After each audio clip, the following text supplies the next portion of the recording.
नमस्कार। Welcome to Ambika Vidya Niketan. मैं कृपाली कटोच। मैंने अपने लास्ट लेक्चर में 9th साइंस केमिस्ट्री का मैटर इन आवर सराउंडिंग के बारे में डिस्कस किया था।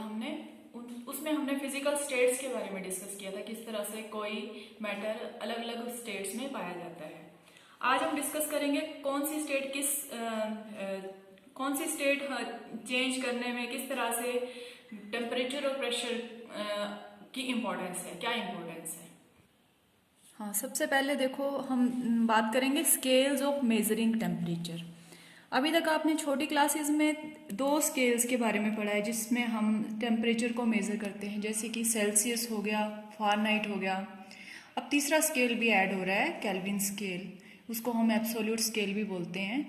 ठीक है, फ़ारेनहाइट स्केल और सेल्सियस स्केल का क्या रिलेशन है वो आपने लास्ट 5th क्लास में स्टडी किया था मैथ्स में।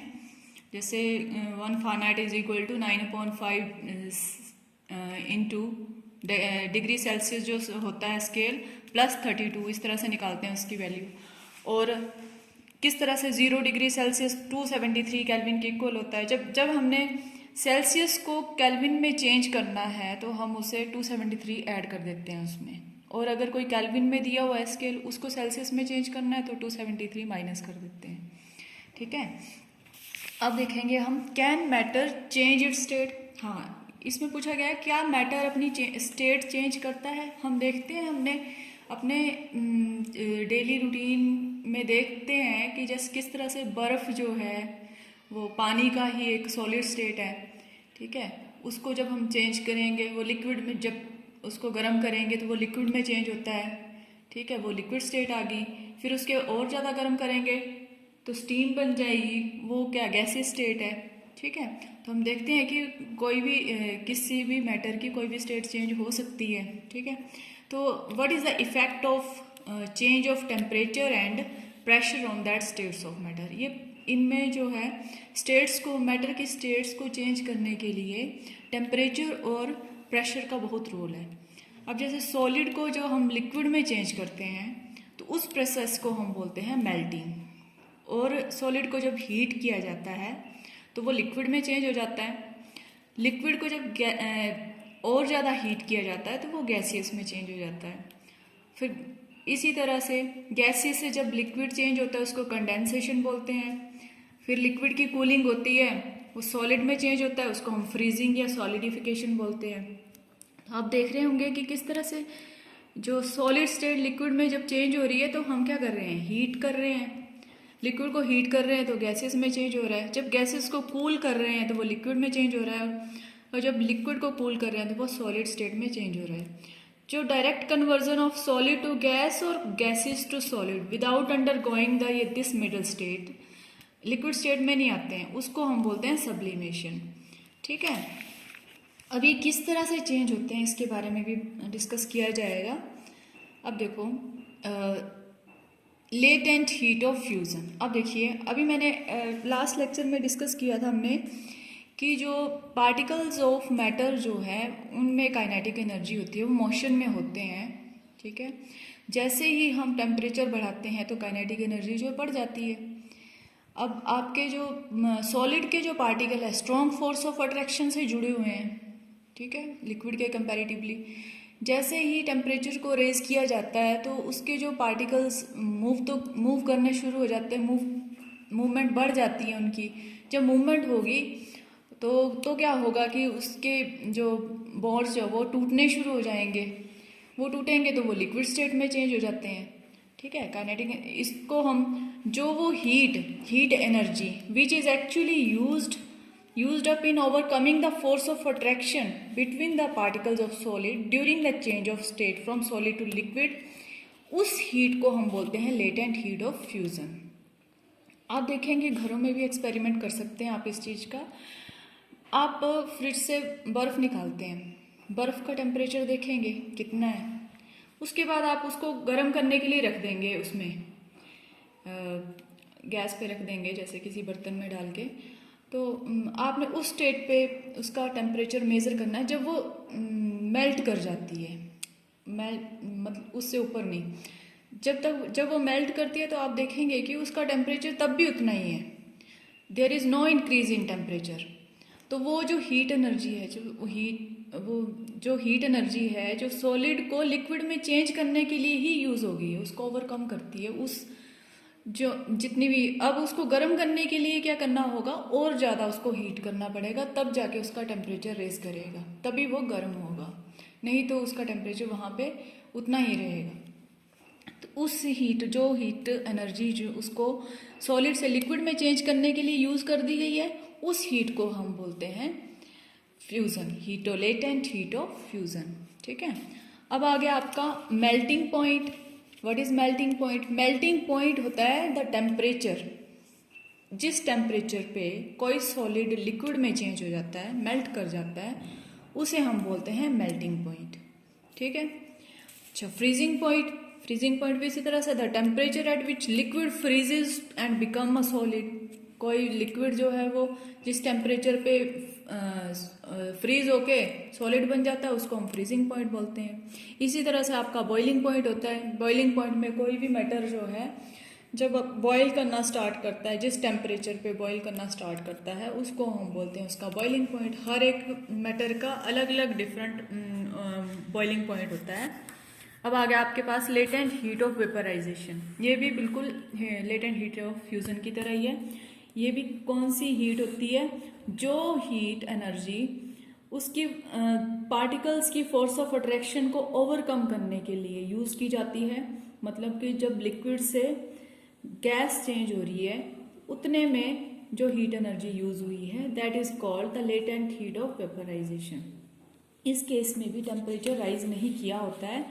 जब वो थोड़ा सा राइज करता है, तब जाके वो बहुत ज़्यादा इफेक्ट जो उसके बाद जो है उसका काफ़ी ज़्यादा इफेक्ट होता है। इसीलिए जो आपकी जो स्टीम है, आप देखेंगे कि स्टीम जो है वो ज़्यादा इफेक्टिव होती है बॉइलिंग वाटर से किसी भी हीटिंग पर्पज़ में। अच्छा, नेक्स्ट है, अभी हमने सब्लिमेशन के बारे में बात की थी। सब्लिमेशन थी जैसे कि सॉलिड से डायरेक्ट गैसियस में चेंज हो जाना, उस प्रोसेस को हम सब्लिमेशन बोलते हैं। या गैसियस से डायरेक्ट सॉलिड में चेंज हो जाना, उस प्रोसेस को बोलते हैं विदाउट अंडरगोइंग लिक्विड। जैसे कि हमने घरों में भी बहुत सारे मम्मियाँ जो हैं अपने गर्म कपड़े जो जब डालती हैं उनमें बेड बॉक्स में डालती हैं, तो नेफ्थलीन बॉल्स डालती हैं, उसके अंदर छोटी छोटी गोलियाँ होती हैं वाइट कलर की। तो हम देखते हैं कि नेक्स्ट विंटर में जब हम उनको गर्म कपड़ों को निकालने लगते हैं, तो वो वहाँ से गायब हो गई होती है, कुछ भी नहीं बचा होता उसका, सिर्फ खुशबू आती है। ऐसा क्यों होता है? वो जो नेफ्थलीन बॉल्स हैं वो सॉलिड स्टेट में होती हैं और वो गैसेस में कन्वर्ट कर जाती हैं। तो उस टाइम वो कौन सा वो प्रोसेस जो होता है वो सब्लिमेशन होता है। तो ये अब देखो कुछ ये कहाँ कहाँ यूज होता है। एप्लीकेशन ऑफ सब्लिमेशन, यानी कि सब्लिमेशन कहाँ कहाँ अप्लाई की जा सकती है। तो ये जो प्रोसेस है सब्लिमेशन का, ये बहुत ही यूजफुल है in the purification of such solid which sublime on heating that contain non volatile impurities. अब वॉलेटाइल और नॉन वॉलेटाइल सब्सटेंस क्या होते हैं? वॉलेटाइल सब्सटेंस वो होते हैं जो थोड़े से टेम्परेचर पे ही बॉयल हो जाते हैं, इवेपोरेट कर जाते हैं, that are called volatile. Okay, when the impure sample of naphthalene containing non volatile impurities is heated. जब आपकी नेफ्थलीन जिसमें नॉन वॉलेटाइल इम्प्योरिटीज है मिक्स हुआ है, उसको जब हम थोड़ा सा हीट करेंगे तो क्या होगा? तो नेफ्थलीन के तो वेपर्स बन जाएंगे, ठीक है, and which will get deposit on upper cooler portion of the funnel. जब उसको अलग करेंगे तो थोड़ा सा हीट करेंगे, वो उसके वेपर बन के ऊपर वाले पोर्शन में इकट्ठे हो जाएंगे, जबकि नॉन वॉलेटाइल इम्प्योरिटीज होगी वो नीचे बैठी हुई होगी डिश में, ठीक है। तो हम देखते हैं कि जहाँ पे बहुत ही ठंडे प्लेसेस होते हैं, स्नो मेल्ट नहीं करती है जल्दी, वो क्या करती है? सब्लाइम कर जाती है, डायरेक्टली वेपर्स बन जाते हैं उसके। और फ्रीज ड्राइड फूड्स जो होता है, freeze dried foods prepared by sublimation can be stored for long time. अब आप जब किसी फूड को फ्रीज करते हैं और उसको ड्राई करते हैं, सब्लिमेशन से ड्राई करते हैं, किसी वैक्यूम उसमें चैम्बर में डाल के उसको हम उसका जो वाटर है उसको हम सुखा लेते हैं। उसके बाद जो वो फूड जो होता है वो काफ़ी टाइम तक हम लंबे टाइम तक स्टोर करके रख सकते हैं अपने पास। ठीक है, अब आ गया फिनोमेना इवेपोरेशन। इवेपोरेशन में लिक्विड जो है वो किसी भी टेम्परेचर पे वेपर्स में चेंज हो जाता है, गैसीय स्टेट में आ जाता है, उसको हम क्या बोलते हैं, इवेपोरेशन। ठीक है, अब factors affecting evaporation of liquids, किस लिक्विड की इवेपोरेशन कैसे होगी, उसकी कौन से फैक्टर इसके लिए इफेक्ट करते हैं, उसके बारे में बात करते हैं अभी। जैसे सरफेस एरिया, अब आप सरफेस एरिया, जितना ज़्यादा सरफेस एरिया होगा वहाँ पे इवेपोरेशन बहुत ज़्यादा होती है।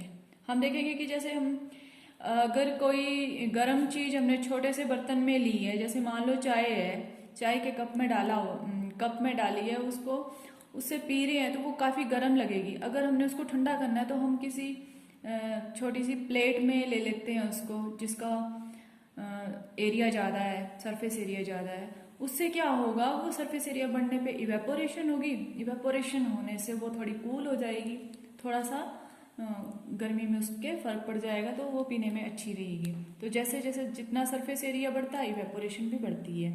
इंक्रीज इन टेम्परेचर, जब टेम्परेचर बढ़ाएं तो भी इवेपोरेशन ज़्यादा होती है किसी लिक्विड की।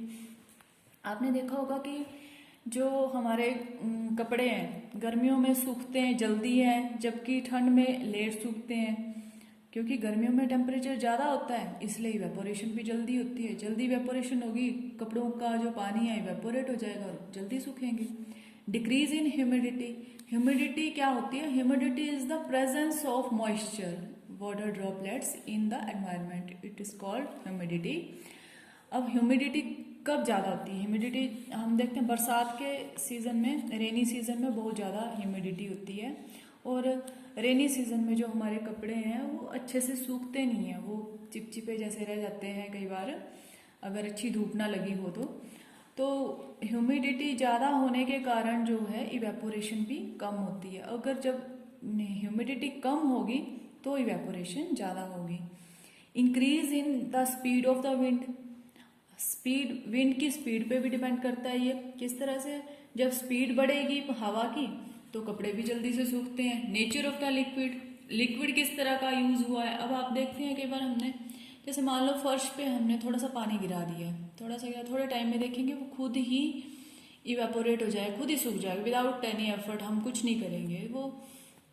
जब लेकिन जो मान लो उतनी सेम क्वांटिटी का दूध गिर गया हुआ थोड़ा, उसको थोड़ा ज़्यादा टाइम लगेगा, क्योंकि वो थोड़ा डेंस होता है पानी से। तो जो डेंसर लिक्विड होता है उसकी जो इवेपोरेशन होती है वो लेट होती है, टाइम लगाती है, जबकि थोड़ा कम डेंसर जो लिक्विड होता है वो कम टाइम में ही इवेपोरेट कर जाता है। ठीक है, हाउ इवेपोरेशन कॉजेज कूलिंग। अब हम देखते हैं कि इवेपोरेशन से कूलिंग होती है, वो कैसे होती है। जैसे कि हमने देखा है कि लिक्विड पार्टिकल्स के पास हाई काइनेटिक एनर्जी होती है और जल्दी जल्दी से अपना सरफेस छोड़ देते हैं, जिस सरफेस लिक्विड सरफेस को। जैसे कि पानी फर्श पे गिरा है, मैंने भी बताया आपको कि पानी फर्श पे गिरा है वो अपने आप ही सूख जाएगा। ऐसा क्यों होगा, क्योंकि लिक्विड के पार्टिकल्स जो हैं अपना सरफेस छोड़ रहे हैं, हवा में मिक्स हो जा रहे हैं। ठीक है, तो और वेपर में कन्वर्ट हो रहे हैं। ठीक है, as a result average kinetic energy of remaining particles जो भी है। अब हमने जैसे एक एग्जांपल ले लेना है इसका कि परफ्यूम या कोई नेल पेंट रिमूवर है, वो मैंने अपनी पाम में ले लिया, हथेली में ले लिया, मेरी बॉडी का टेम्परेचर ज़्यादा है तो वो जो है इवेपोरेट कर जाएगा जो आपका नेल पेंट रिमूवर है, और उस जगह पे मुझे ठंडा ठंडा फील होगा। वो ऐसा क्यों होगा, क्योंकि उसने मेरी बॉडी से टेम्परेचर लेके वो इवेपोरेट हो गया, तो उतनी सी जगह में ठंडा ठंडा फील होता है। ठीक है, तो इसीलिए इसी से पता चलता है इवेपोरेशन कॉजेस कूलिंग। जैसे कि गर्मियों में हमें पसीना पड़ता है उसके ऊपर हवा लगती है तो क्या होता है कि कूलिंग फील, हम कूल फील करते हैं, बहुत ही अच्छा लगता है उसमें हमें। अब देखो कुछ इसके एग्जाम्पल हैं किस तरह से इवेपोरेशन हमारी डेली लाइफ में कूलिंग कॉज करती है। जैसे कि गर्मियों में बहुत से लोगों को आपने देखा होगा रूफ पे अपने या ग्राउंड पे कहीं पे भी समर में वो क्या करते हैं, पानी छिड़कते हैं। उससे क्या होता है, इवेपोरेशन होती है, तो वो जगह वहाँ का टेम्परेचर थोड़ा लो हो जाता है। Pouring of acetone on palm, अभी हमने बात कर चुके हैं, एसीटोन मीन्स वो नेल पेंट रिमूवर। नेक्स्ट आ गया, why do we wear cotton clothes in summer. अब समर में हम प्रेफर करते हैं कि कॉटन क्लॉथ ही पहने, ऐसा क्यों? क्योंकि कॉटन क्लॉथ जो होते हैं बेस्ट एब्जॉर्बर होते हैं स्वेट के। हम जो पहनते हैं, हमें पसीना पड़ता है, तो वो एब्जॉर्ब कर लेंगे कॉटन क्लॉथ जो है। फिर क्या होगा, गर्मियों में वो इवेपोरेट होगा। अगर वो इवेपोरेट होगा, उससे हमें कूलिंग कूलिंग फील होगी। Perspiration keeps our body cold, वही वो पसीने से फिर जब इवेपोरेट करता है तो हमें पर्सपिरेशन वही होती है। Why surgeon often spray some ether on skin before performing minor surgery. छोटी छोटी सर्जरी करने के लिए जो सर्जन जो है स्प्रे करते हैं ईथर को, उससे क्या होता है, वो नमनेस आती है, वो हमारी उतने पार्ट में सुन्न हो जाता है, वो पार्ट वो इवेपोरेट कर जाता है, तो उतना पार्ट ठंडा हो जाता है, सुन्न हो जाता है, तो सर्जरी करने के लिए इजी रहता है उसे, और जो पेशेंट होगा उसको दर्द नहीं होगी। And why do we see water droplet on the outer surface of the glass containing ice cold water. जैसे कि ठंडा पानी, हमने कोई बर्फ़ का पानी ठंडा ले लिया है किसी गिलास में, तो हम देखेंगे उसके बाहर में छोटी छोटी बूंदें आ गई होती हैं, ड्रॉपलेट्स होती हैं। ऐसा क्यों हुआ होता है? क्योंकि एनवायरनमेंट में जो है वाटर वेपर्स प्रेजेंट है, तो वो कम टेम्परेचर, जब वो कम टेम्परेचर के कांटेक्ट में आएंगे, अब गिलास का जो बाहरी हिस्सा है जो वो क्या है, बहुत कम लो टेम्परेचर है, तो वो जो वाटर ड्रॉपलेट्स उस पर लग जाएंगे, वो वाटर वेपर जो कंडेंस होके वाटर ड्रॉपलेट शो करेगा वहाँ पे। अब आ गया, इसी तरह से हम आइस रब करते हैं किसी पार्ट में स्किन में अपनी, अगर कहीं पे जला हुआ है वहाँ पे आइस रब कर दी जाए तो हमें ठंडक फील होती है। ठीक है, नेक्स्ट आ गया, what is the difference between boiling and evaporation. अभी आपने बॉइलिंग के बारे में भी पढ़ा और इवेपोरेशन के बारे में भी पढ़ा। अब देखो, इवेपोरेशन और बॉइलिंग दोनों ही अलग चीज़ें हैं। बॉइलिंग में क्या, बॉइलिंग का एक फिक्स टेम्परेचर होता है, हर किसी सब्सटेंस का अपना अपना बॉइलिंग पॉइंट होता है, जबकि इवेपोरेशन जो है वो किसी भी टेम्परेचर में हो सकती है। ज़रूरी नहीं है उसको हम गर्म करें, बहुत ज़्यादा टेम्परेचर होगा तभी वो करेगा, इवेपोरेट होगा। मैंने भी आपको फर्श पे गिरे हुए पानी का एग्जांपल भी लिया, तो वो रूम टेम्परेचर पे ही इवेपोरेट कर गया, जबकि हम जब उसको बॉईल भी करते हैं तो भी वो इवेपोरेट करता है। तो इवेपोरेशन जो है वो किसी भी टेम्परेचर में हो सकती है।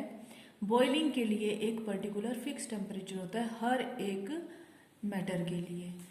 और बॉइलिंग जो है एक बल्क फिनोमेना है। बल्क फिनोमेना यानी कि थ्रू आउट बॉइलिंग, अगर हम पानी को बॉईल करने के लिए किसी बर्तन में रखते हैं, जब वो बॉईल करता है तो नीचे से ऊपर तक वो बॉईल हो रहा होता है, इसीलिए इसको बल्क फिनोमेना बोलते हैं। पूरा टोटल पानी जो है नीचे ऊपर तक बॉईल कर रहा होगा।